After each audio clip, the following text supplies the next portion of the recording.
to wholeheartedly depend on God. And, it's not something I can take credit for. Keep pointing back to Him, Bring us to a point in life experiences where we really don't have any other choice. I mean, that's what it took for a D. And I can't think of anything else. Maybe you got an idea. So what could you say about your story? When you revisit that, what is it in telling your story that says something about your identity and who you've been made to be? David, man after God's own heart. What's God want to say about you? What does your story say about you in terms of your identity? Okay, we're turning the page. We're basically going to stay on this hourly rhythm of a little bit of telling, a little bit of doing, discussing, and so session 2 is the coaching funnel. There we go. You guys are there. Thank you. You're helpful. Thank you, David.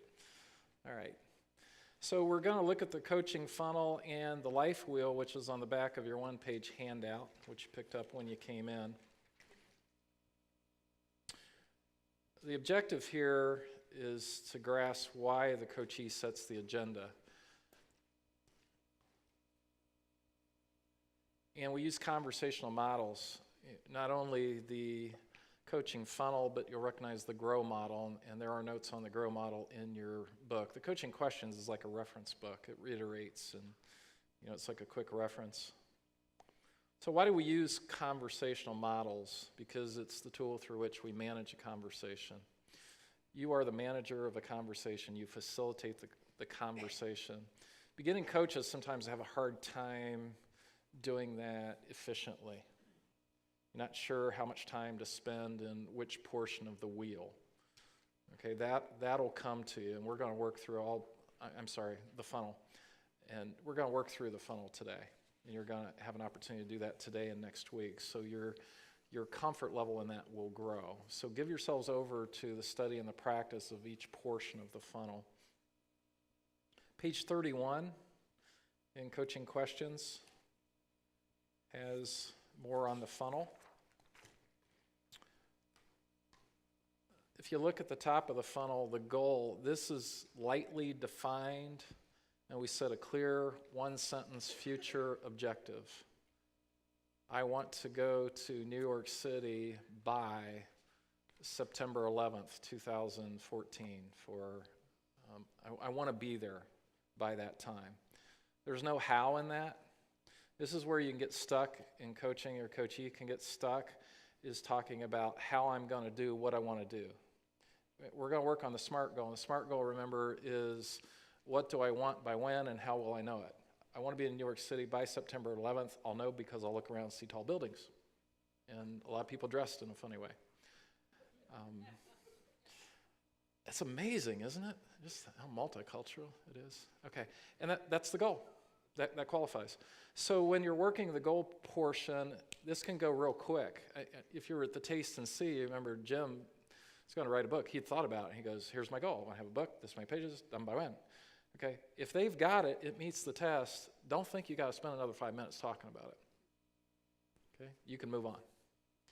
In the exploration, the funnel broadens out, and this is where you ask exploration questions. These are the open questions. You've probably noticed in some of your further reading that Tony asked why, and he asked some closed questions. Those have a purpose. We said that was a no-no starting out because you want to break the habit of asking closed questions and learn to ask open questions. But in exploration, this is where you allow your curiosity to percolate and you listen for significance and what makes me curious, and I wonder what they think about this and how they feel about that, and you try to ask how, what, when, where about thoughts, feelings, and desires. So that's what you're doing in the exploration phase, and you're just kind of relaxing in this and reflecting and asking and letting your curiosity grow. So the broadness of the picture of the funnel gives you an indication of how much time to spend there. Spend more time there and relax in open questions and exploration. You see the body gestures, it's like this. It's not, one sentence goal. It's let's explore this. Let's ramble around. If you're doing relationship coaching, marriage coaching, we talk about holding your partner's heart. And just, kind of look at all the angles and roll it around. So that's the exploration. Options. Now this is the could do, want to, will do. You notice we just keep repeating these phrases. I heard this morning to pray impartation of supernatural memory of the words, phrases, and skills. Yes. Okay, so you can get out of the way. You become very unconscious competence. That's what happens through disciplined use of skills. They become habit, and you flow in unconscious competence. And it's hard to do it wrong anymore. It's hard not to ask a curious question. It's hard not to reflect what you heard. It's hard not to give eye contact and to be fully present. So, supernatural, the mind of Christ, the Holy Spirit, bringing forth your echoic memory, thoughts, feelings, and desires. How, what, when, where, about, thoughts, feelings, and desires. These things just come. Lightning speed to you, because your heart of service is in the conversation for purpose, not to be ratcheting back through the technique in your mind. Decision. This is where the conversation starts to narrow back down, and you can use closed questions. Could do, want to, will do.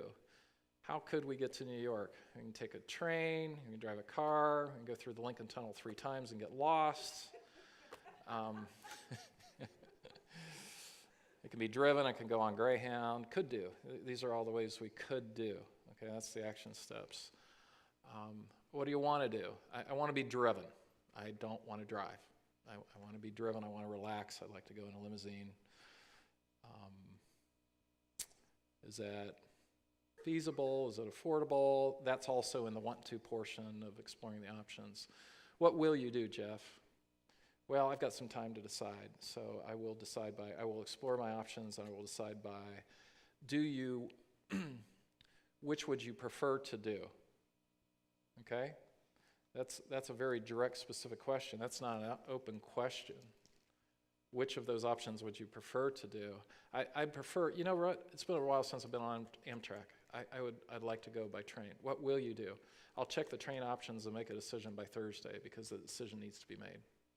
There's a price break that I won't get if I don't do it then. So in the decision making, you get really specific and direct. Okay, you start broad with the could do. What could you do? Want to, will do. Will you do it? Yes, I will do it. Okay? And then you take the action, and it's on me. And it's on me to tell you I did it. Support, encouragement, and accountability. No, I don't really need any of that, but I'll be accountable to you. I'll be prepared to tell you the next coaching session, the deadline will have passed. I'll be able to tell you that I did it. Okay? Any questions on components of the coaching funnel? Starting to, as we review it, again, coaching is learned over time through practice by doing it. So I'm not trying to be pedantic, I guess, and repeating things, but hopefully it's reassuring to you as you hear the same things over and over. Oh yeah, that's where that fits. That's okay, I got it. All right.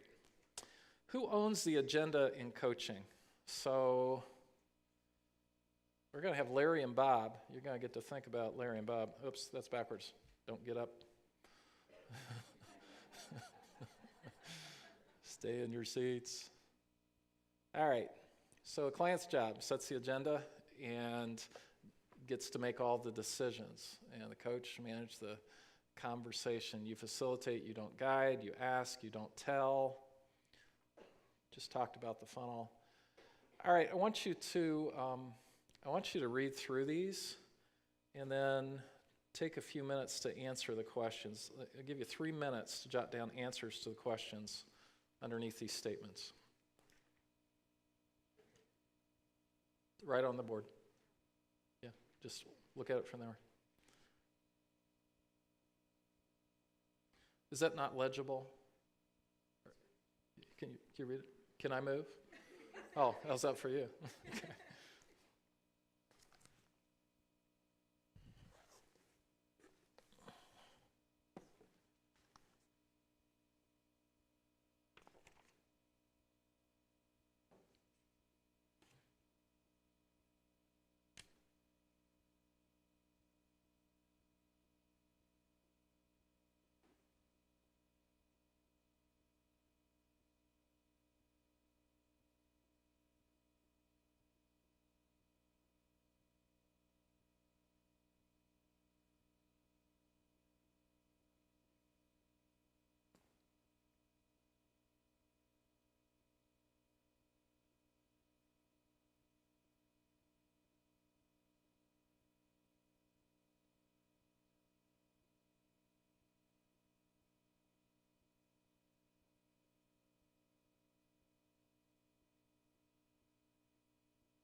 What would you call Larry's approach?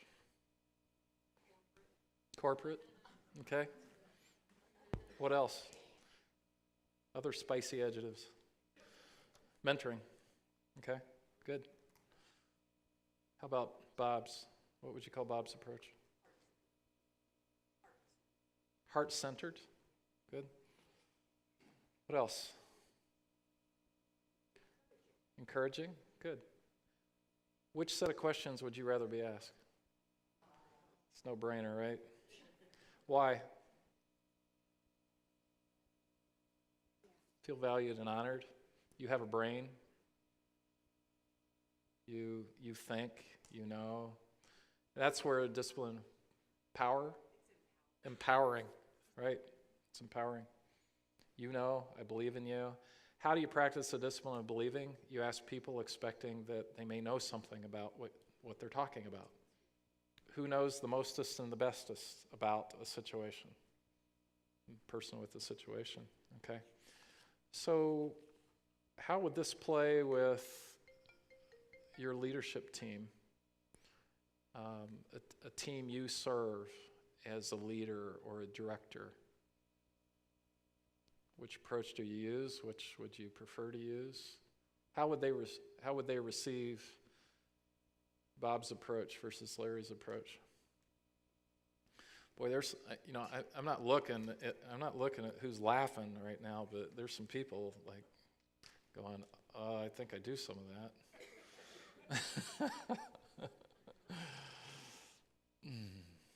You're in the river, you can repent.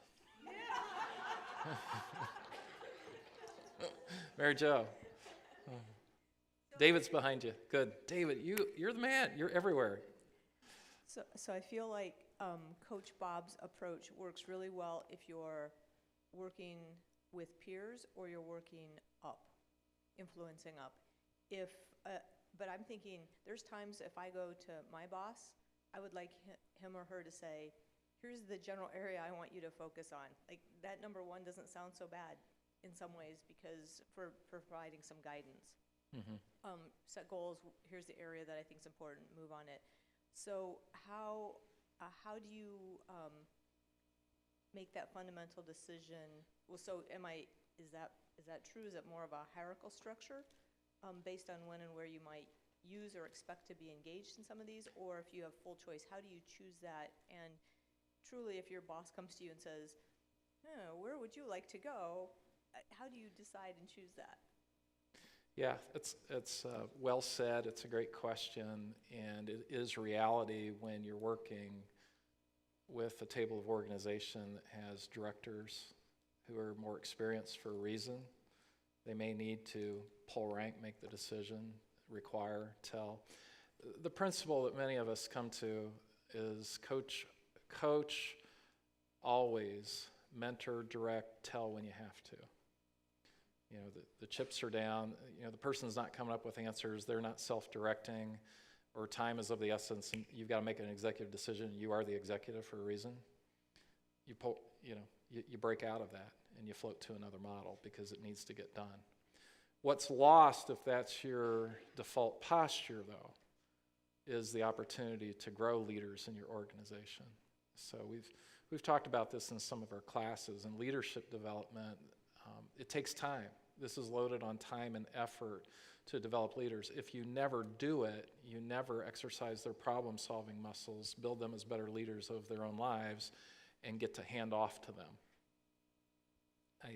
I think in the probably 12 to 14 years I've been practicing coaching in organizations, what would be said about me is he's really directive and requires a lot in terms of accountability up front, but as I have proven myself as a good leader of my own life and have volunteered the goals that I have set, the action steps that I have taken, he's handed off to me and given me latitude. What's great about that team, now together everybody accomplishes more. Is that, coach always pull out other models when you have to. Coach always why? It's honoring, you communicate value, discipline, and believing in people, But you know what? And we've talked about this in at least the staff class here. There are times when somebody's not a good candidate for coaching. Go back to the definition. It's a discipline of believing in people that engages them where they're motivated to grow or change. Their motivation. You know, and in coaching, if they're not doing that, if they're not doing the homework, they're not working on this, I call it quickly. And don't spend time inoculating them against a coaching model, and just say, it doesn't seem like this is a good time, you're not ready for this, or I'm not sure what's going on, but you're more comfortable being told what to do right now. Yeah, okay. Rich young ruler walked away sad. You can make a choice. Once you know what's required to make use of a model, you can make a choice on what to do. So, is that rain? My, it's better than snow, huh? Sort of, yeah. Okay. Any other thoughts or comments about this? One more. On the far side. Yeah, Jeff, on this particular model that you're showing here with Bob and Larry, and a leadership team, I could definitely see how it could be a thermometer for both say a CEO and the employee, to where, as a CEO, you're asking these questions that the employee has to answer. But, you get to see the thought process behind the employee, where their growth may need to still happen. But you also see, as an employee to the CEO, they're instilling trust into that employee. So it's a growth that's really happening naturally, but it's a healthy way. That's well said. I don't have anything to add to that. That's excellent. Yeah. So ongoing assessment, really, and the employee responding favorably, perhaps, to what the boss is communicating just by the nature of the questions. You have a brain. I believe in you. I'd like to know what you think. If this was your call, what you would do. Brief, quick anecdote. Okay. Heard this from Rick Lindsay, he's a National Prayer guy. His son-in-law served General Casey in Iraq. Came off a submarine as an officer. And before Fallujah, which was a bloody battle, hotly contested, President Bush and Secretary of Defense Rumsfeld went there. And they were there when the battle began, to my understanding. And so all the brass is there, Commander-in-Chief is there, and General Casey turns to his chief of staff and he says, "What's wrong with this picture?" And he said, "It's all generals and it's all leaders, sir. There are no enlisted. It's unbalanced." And he said, "What would you do if it was your call?" And he said, "I'd take the president to the flight line where the casualties are coming in from Fallujah."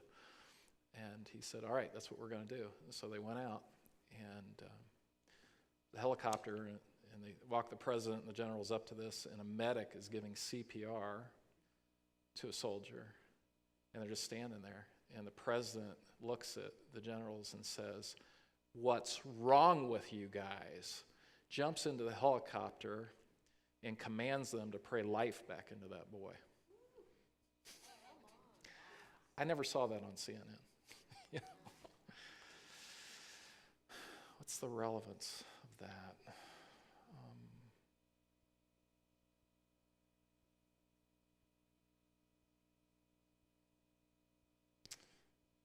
I don't know. I think there's something for somebody in that. So you're asking yourself questions. I know what the point was in this conversation because it was the chief of staff's father-in-law who told me this story. He was trained to always be ready to give an answer to his superiors regarding what he would do if it was his call, building on your comment. How can you create that organizationally in ministry, in a church?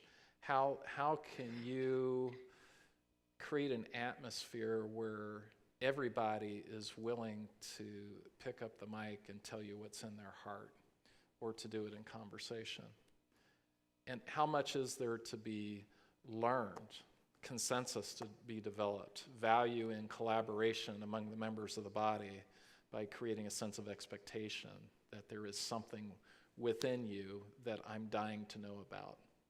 if this was your call, what would you do? Okay. Let's look at, you're looking at the coaching funnel. We also need to look at the wheel of life, and then we're going to do some exercise with that.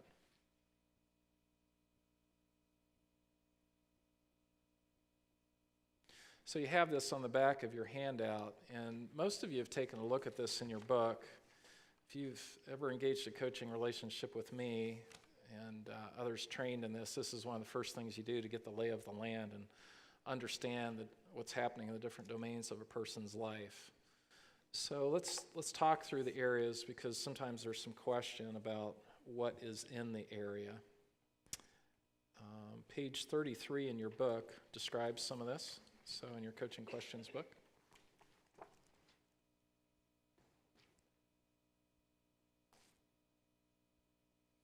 It's pretty straightforward. Work, your career.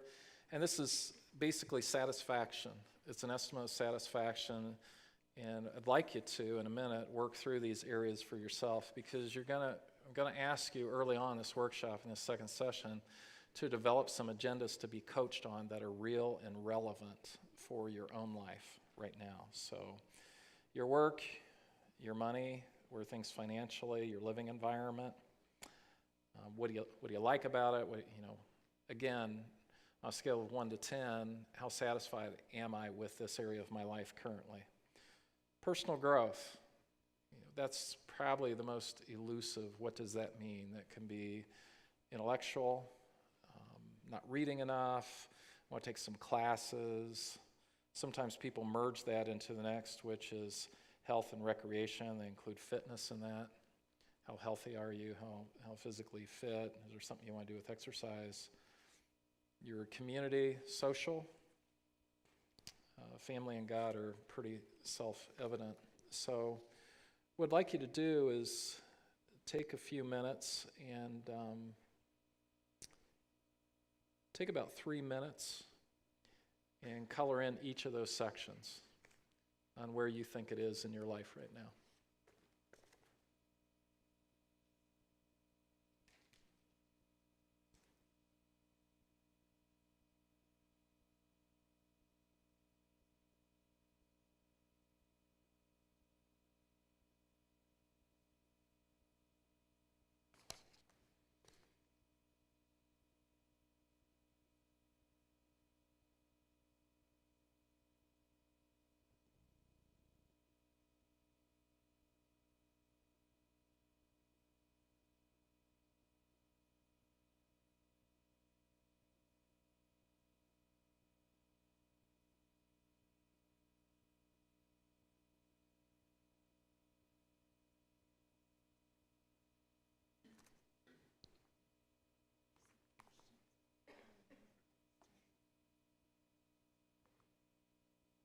Yeah, start at the center and color outward. So if you completely fill in a piece of pie, that means that you're at a 10. If you fill it up halfway from the center out, you're 50% satisfied.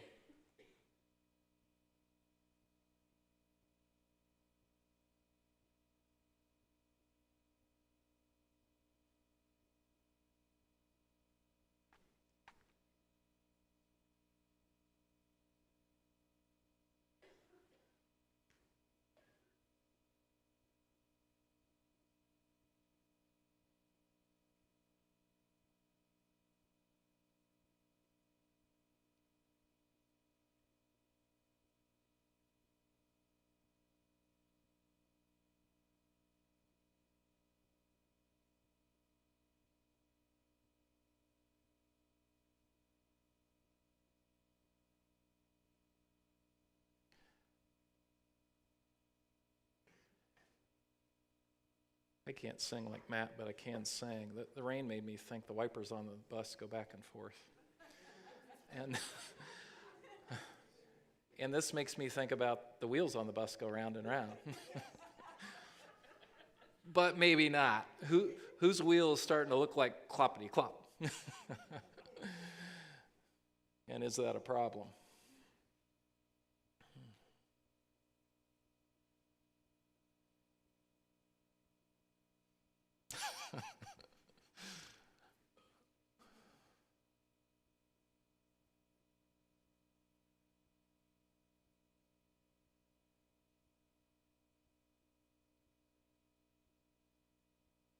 My wife's shaking her head at me.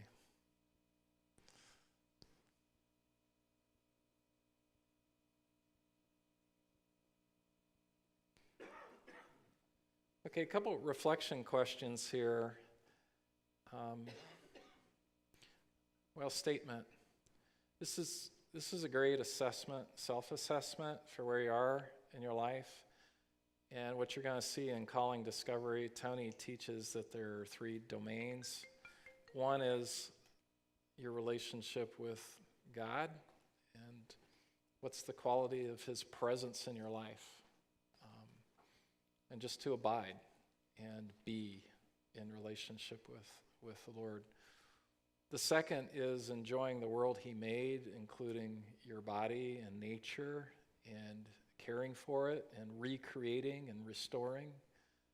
And the third is the doing part of calling, mission.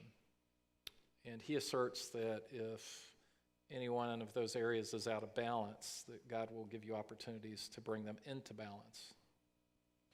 So that's some of the relevance and some of the background on the life wheel. But just because an area is rated low doesn't mean that you're motivated to work on it. And remember, coaching is about where you're motivated to grow or change. So this is client choice. And the first time somebody fills it out, they often look at it and go, well, obviously I should work on that because it's, the wheel is, it's really bad. And we deal with shoulds really aggressively. There's no shoulds in coaching. You're not going to should somebody into it. They're going to want into it, desire into it. So tell me about all these areas. Tell me about what you see, how you feel about what you see. What would you like to focus on? If you could choose, and you can, that's a great thing about coaching, you get to choose, which, if any, would you like to discuss, share, and possibly set a goal in, okay? And a person might have an 8 in an area and say, I really want this to be a 10. And you as a coach are looking at 4 areas that are rated as a 3 and going, that's dumb. No, you don't. You practice the discipline of believing in them. And they get to choose. It's own life responsibility. They get to decide. So that's the first thing. You get to choose. And for your coaching agenda today, you might pull one of these out and decide, we're going to do a SMART goal here in a little bit, and come up with something you want. What do I want by when? And how will I know? What will that look like? Okay. The other important thing to know about the wheel of life, in change theory, you need to put, look back at the change diagram in your book, and there's a place at which you need to begin putting even more effort and energy to get to the finish line or to crest the hill. That's going to be true of any goal and the action steps required.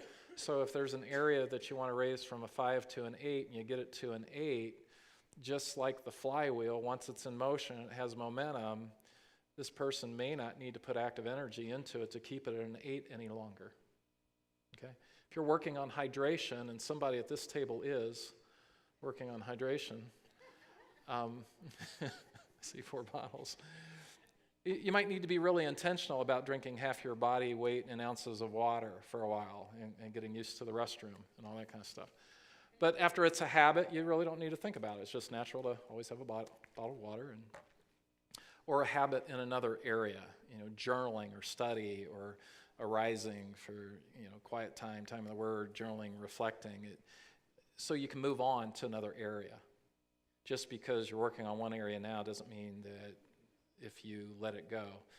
So I didn't say that very well. Once you get it to where you want it, it can go on automatic pilot, and you can shift change energy and coaching efforts to another area. Does that make sense? Okay.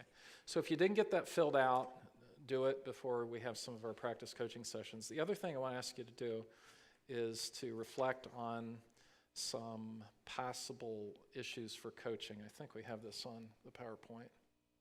I'll give you a few minutes to think about it. Okay.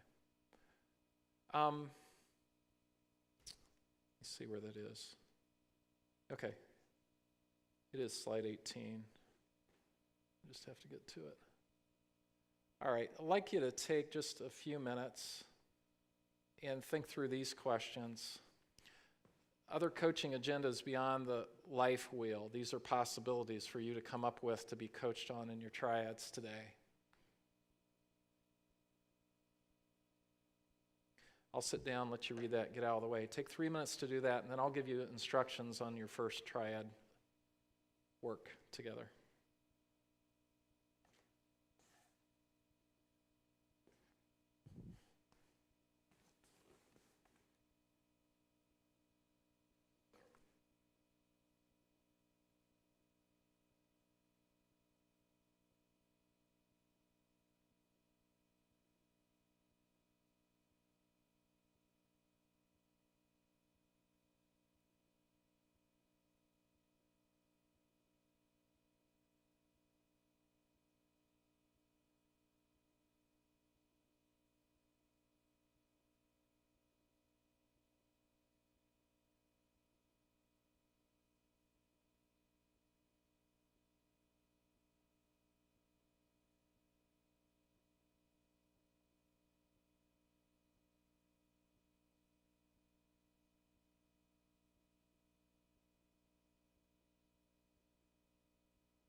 Try to come up with 3 to 4 things that you'd be willing to be coached on.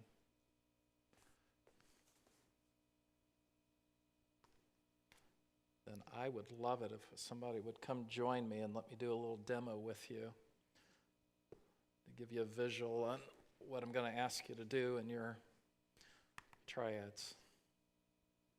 So somebody who's willing to come up with your wheel of life and some ideas from answers to these questions. You're willing? Great. Come on up, Don. Yeah. Do you have your wheel of life with you? There's 2 strategies from trainees when you ask for demos. Some look you in the eye and think if they look you in the eye, you won't ask them. Others look away.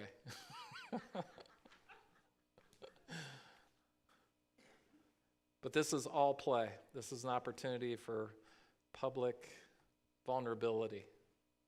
So as we continue through the workshop, I want to encourage you to challenge yourself to bless others with some vulnerability about something you'd like to be coached on.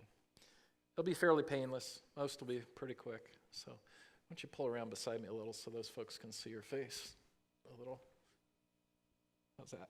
Is that better? Oh, you need a mic, don't you? Yeah.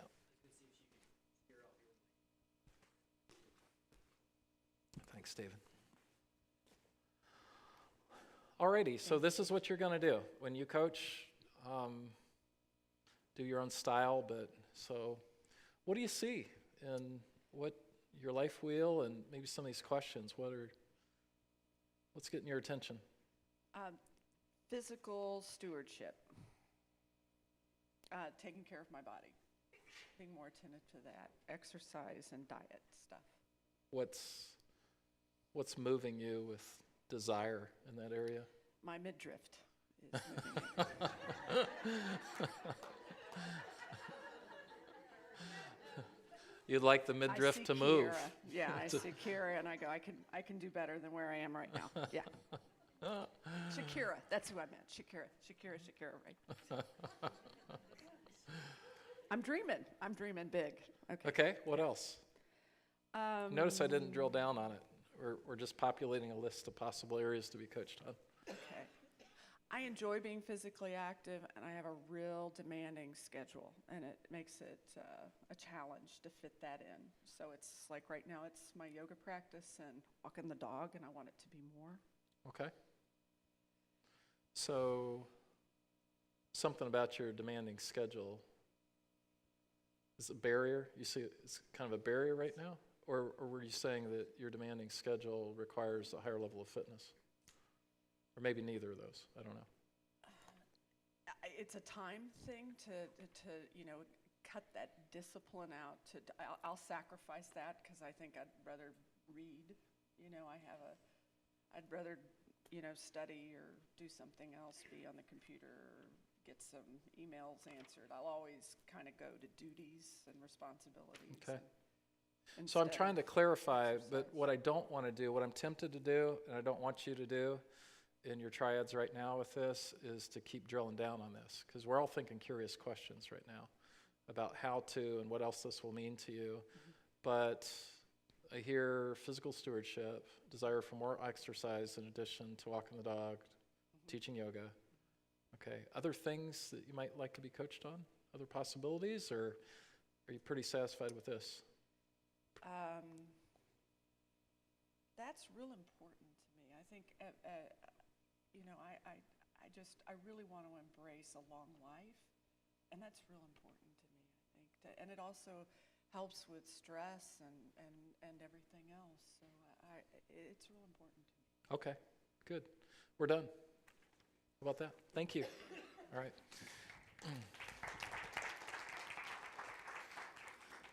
So short and sweet and doable. All you're doing in your triads is taking turns, 5 minutes each, to explore. You're asking, the coach is asking, what do you see? What are you interested in being coached on? Tell me more about that. It's that simple. So you're just helping the person to clarify. And this is a beginning coaching conversation. What's your attention drawn to? Where are you motivated? What are your circumstances forcing you to address? And then you use these tools and it clarifies it. Okay, so about 5 minutes each. Right, you're in your triads and everybody coaches, everybody's a client, and everybody's an observer. Do 3 rounds.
faces. I just want to come play. Oh, you heard that? We were laughing at his Buckeye thing. We were laughing at. Yeah. Go ahead and switch.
Okay, it's time for the third person to be coached.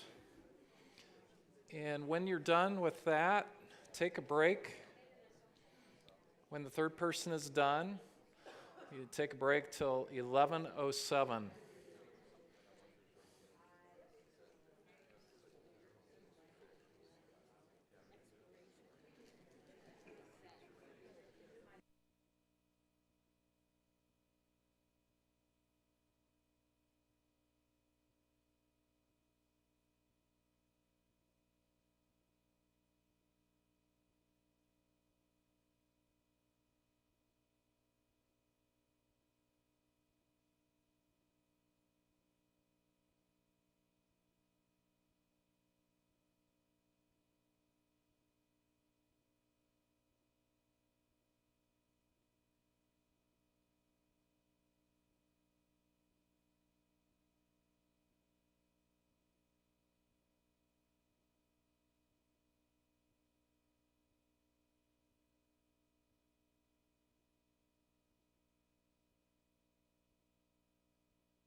Feel free to continue, but if you break now, you have about 8 minutes.